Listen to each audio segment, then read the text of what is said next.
KayFabe Smark Podcast.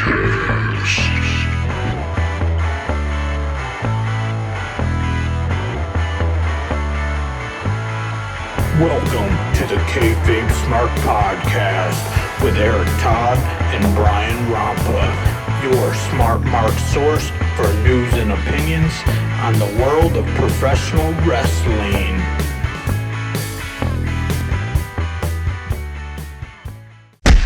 Our favorite interviewer in wrestling history, Alex Marvez, is backstage with the Inner Circle.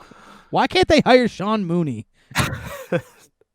Todd Pettengill, anybody. What's the coach doing these days? Yeah.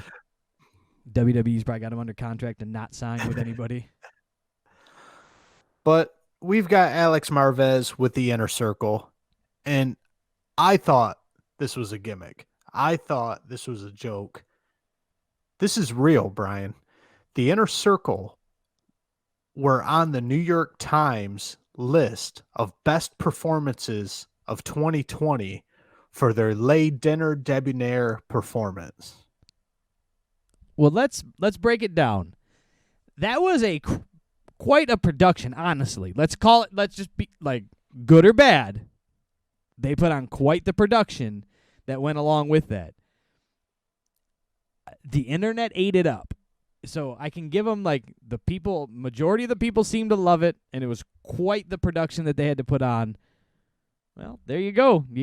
But I think I thought it sucked. I hated it because it doesn't belong in wrestling.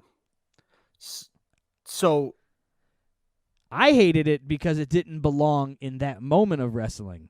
Where I think it would belong, I would still hate it. But where it could fit into a story is now. Now MJF and Jericho are on the same side. That's when it would make sense to me, and I can go, well, it was goofy. I ain't going to lie.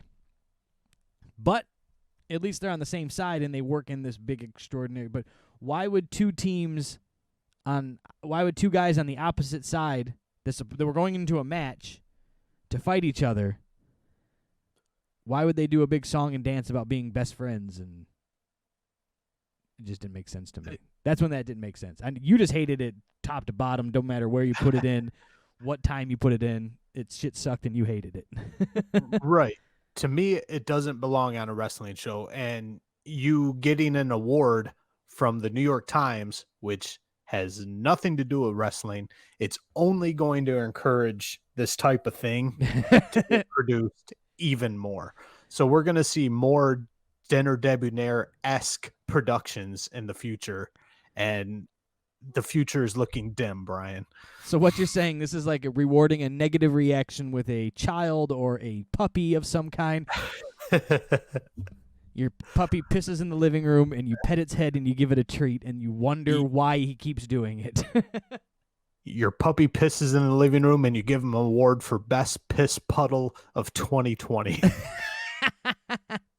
Who cares if it was in the living room? I know your piss puddle belongs outside, but you pissed on the living room carpet, but damn, that was a fantastic piss puddle. Here's a begging strip and a pat on the head. God bless. Well, besides us, I know we're the hottest kids on the block as for hating on AEW stuff. But one of the biggest haters of Les Dinner Debonair was, of course, Jim Cornette. Well, I mean, anybody could have saw that one coming. Well, Jericho decided to take his shot at old Jimmy. It was a little sneak diss there, but Jericho tweeted, "Huge props from New York Times for the MJF Dinner Debonair. Once again, proof that pro wrestling comes in many shapes and forms. But the most important thing is that it entertains." In other news, the Louisville dipshit Times is still whining about it. And we all know old Jim Cornette is out of Louisville, Kentucky. Straight shot to him. The KayFabe Smark Podcast.